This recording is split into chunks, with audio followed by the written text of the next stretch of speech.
warahmatullahi wabarakatuh. Hai, apa kabar hafalanmu hari ini? Sehat?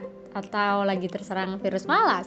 Sama, aku juga lagi berjuang banget untuk mengajak diri murojaah. Rasanya tuh males banget.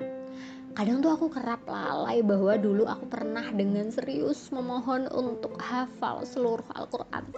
Tapi kini ketika aku udah dapet, entah setan macam apa aku ini sampai membiarkan hafalan aku melemah sedikit demi sedikit, sekarat, tak berdaya dan kurang perhatian. Astagfirullah.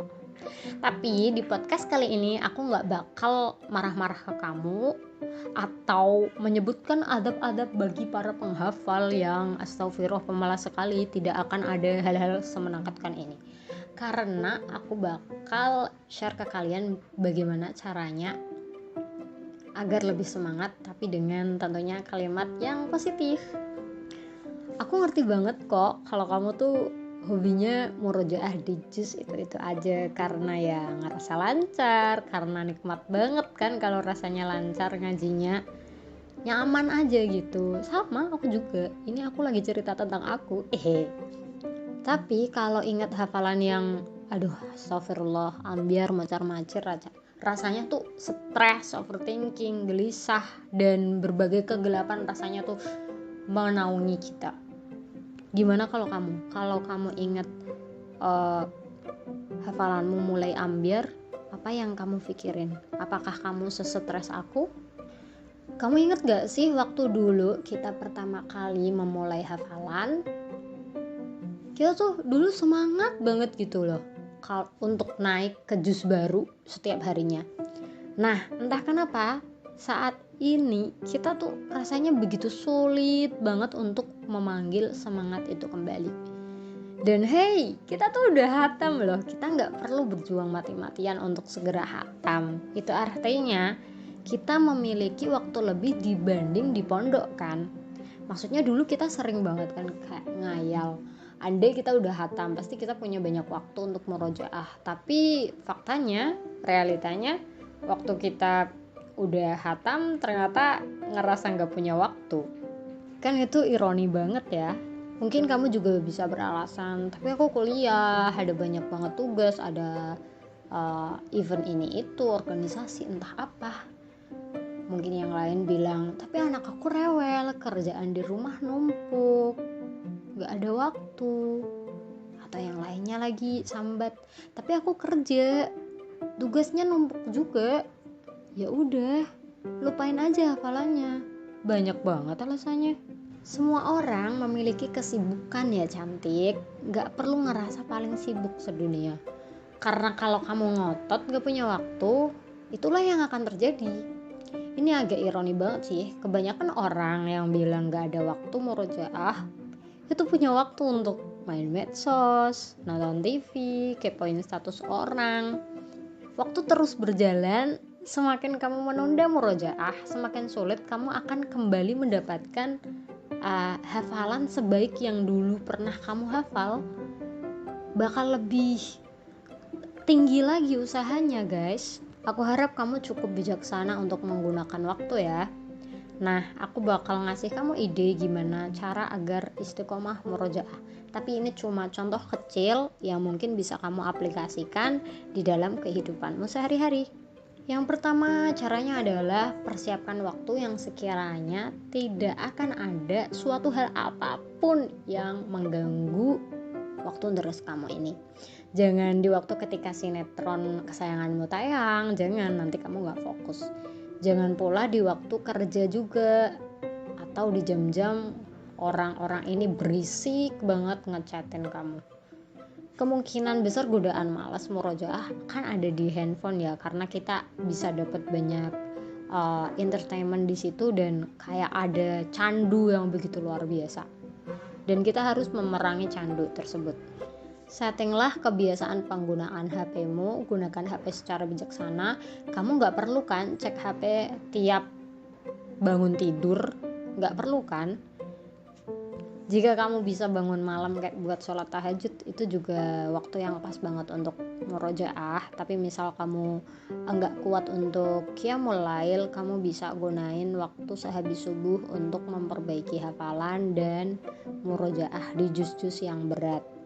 Duduklah dengan tumakninah, mengajilah dengan yang khusyuk, cari tempat yang sunyi dan mulailah bercengkrama dengan Quran. Waktu yang lain mungkin sehabis maghrib, gunakan penantian azan isya dengan murojaah. Kita coba dulu waktu-waktu ini ya. Jadikanlah waktu ini yang aku sebutin, entah itu pas qiyamul lail atau habis subuh atau habis maghrib, menjadi sebuah kebiasaan. Nantinya orang-orang di sekitarmu bakal paham banget kalau itu tuh rutinitas kamu yang gak bisa kamu skip. Jadi mereka gak bakal ganggu kamu di waktu tersebut. Kamu juga kayak bisa mengkomunikasikan dengan orang-orang di sekitarmu kalau kamu gak bisa diganggu di jam-jam ini. Mohon pengertiannya ya, seperti itu.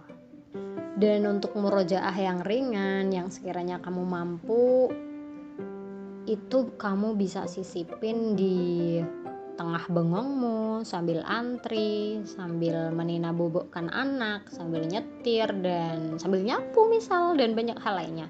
Seru banget kan ya kalau hafalan udah mungkin. Kita bahkan bisa deres sambil goreng tempe. Makanya kita harus semangat murojaahnya ya. Misal kemalasanmu ini karena faktor genetik yang rasanya sudah bercokol dengan kuat dan sulit banget untuk disemangatin, satu-satunya jalan adalah mintalah kepada Allah Subhanahu wa Ta'ala untuk membuatmu bersemangat. Jadi berdoalah dengan sangat khusyuk memohon untuk semangat ini, karena sejatinya Allah telah memanggil hatimu untuk kembali memperjuangkan hafalanmu. Buktinya kamu gelisah kan, kamu kepikiran kalau hafalanmu mulai ambyar.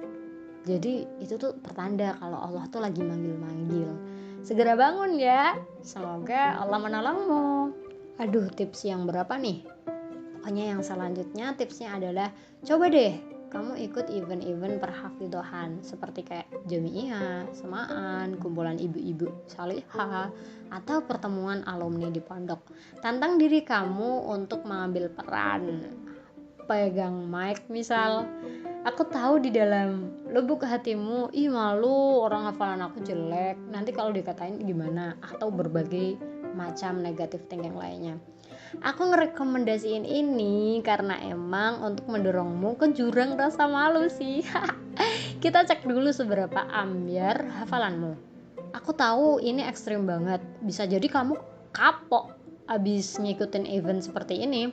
Tapi aku harap kamu orangnya cukup menyukai tantangan sehingga dengan kekuranganmu kamu mau merubahnya menjadi lebih baik lagi biar gak burik lagi ngajinya. Semangat loh ya. Punya hati tuh harus bakoh, jangan hanya karena diomongin ngajinya jelek terus kamu ngilang. Jangan, kamu harus buktiin kalau kamu bisa. Usaha aja dulu, nanti kamu buktikan bahwa kamu bisa. Dan menurut aku kalau deres disimakin sama temen atau orang lain itu pasti gak bakal ngantuk sih. Kalau deres sendiri kan suka ngantuk ya. Nah kalau ngantuk tuh kalian tuh itu ngopi biar matanya jauh lebih melek, dan menurut aku kalau ngopi jauh lebih fokus sih, jauh lebih mood. Nggak tahu kenapa, kayak kalau aku pribadi kalau habis minum kopi tuh rasanya lebih bersemangat, lebih moodnya lebih bagus kayak gitu. Dan kalau disimakin juga sama temen ini tuh, misal kita kalau salah, nanti setelah murojaah tuh kita bakal inget apa sih kesalahan tersebut, kayak gitu, jauh lebih kuat gitu loh hafalannya. Selain itu aku juga kayak lebih mantap di hati, oh ternyata kemampuanku segini kayak gitu. Gimana menurut kalian? Bagaimana menurut kalian tentang disimak sama temen? Please komen di bawah ya. Tahu gak sih, faktanya membangun semangat murojaah akan lebih mudah jika kamu mencintai Al-Quran. Ya kalau cinta kan pasti gak mau berjarak ya, maunya deket-deket mulu. Nah itu yang harus kamu bangun dalam diri kamu, adalah cinta yang begitu besar terhadap Al-Quran. Tanpa itu kamu bakal malas terus, atau at least mencintai diri sendiri. Nah kalau aku pribadi tipe yang mencintai diri sendiri, aku belum begitu kuat untuk mencintai Al-Quran secara langsung. Kayaknya itu terlalu besar dan membutuhkan jiwa wanita solihah yang luar biasa, dan aku belum salihah. Mohon doanya guys. Dengan murojaah aku merasa baik-baik aja, dengan murojaah hatiku damai, dengan murojaah hariku akan berjalan normal. Aku baca dari pola keseharian aku sih. Misal aku skip murojaah, aku kayak mudah uring-uringan, sensitif, bad mood. Gak ada yang bener di hari itu. Dan di keesokan harinya aku harus cepat-cepat murojaah. Murojaah bagi aku seperti oksigen. Kalau gak deres, ya sesak nafas. Aku sadar banget kok kalau motivasi diri aku sendiri memang terlalu remeh gitu ya, kayak masih kentang banget alasannya. Tapi aku sedang mencoba untuk mengupgrade diri, semoga di perjalanan selanjutnya akan ketemu alasan murojaahku karena Allah Subhanahu wa taala. Semoga kita juga bisa membangun semangat murojaah dengan mengingat apa tujuan kita menghafal Al-Qur'an.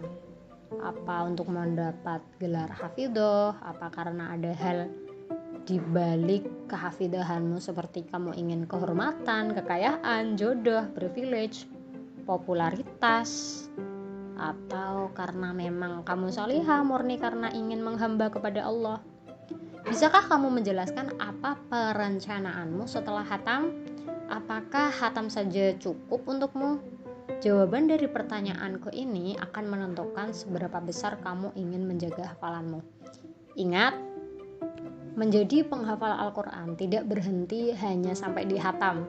Perjalanan kita masih sangat panjang. Persiapkan diri untuk mempersembahkan hafalan di hadapan Allah Subhanahu wa taala. Teruntuk kamu yang kepo fase mencintai Al-Quran, kamu bisa cek di podcast sebelumnya yang berjudul Sebutin Apa Kamu Terhadap Al-Quran.